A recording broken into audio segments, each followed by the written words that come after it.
तुझसे तो ना हो पाएगा। अगर ये लाइन सुन के आपका कभी भी अपने आप पे डाउट आने लगे और आप अपने लक्ष्य को छोड़ने का सोच रहे हो, तो आज की कहानी आप अपने दिमाग में रखना, बहुत हिम्मत देगी। तो हुआ कुछ यूं कि एक जंगल में एक बरगद का पेड़ था और उस पेड़ पे चील ने अंडे दे रखे थे और उसी पेड़ के नीचे जंगली मुर्गी ने भी अंडे दे रखे थे।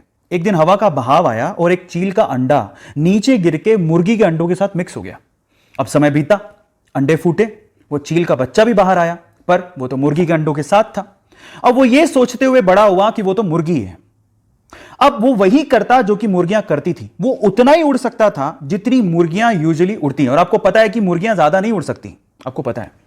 एक दिन वो चील का बच्चा जो कि मुर्गी की तरह पला बड़ा था, उसने आसमान में चील को उड़ते देखा।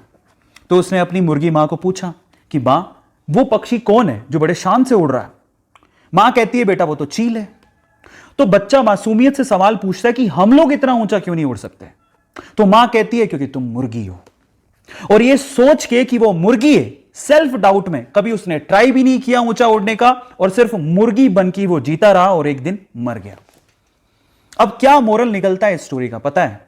लोगों ने कहा, आपने मान लिया। आपने ट्राई भी नहीं करा कि शायद मेरी सच्चाई कुछ और है, मैं कुछ और हूं। वो सोचा भी नहीं और सेल्फ डाउट में ही आप खत्म हो गए। गाइस, एक बात बताऊं, जीत अगर सुनिश्चित हो ना तो कायर भी लड़ जाते हैं। बहादुर वो होते हैं जो हार का पता होने के बावजूद भी मैदान में डटे रहते हैं।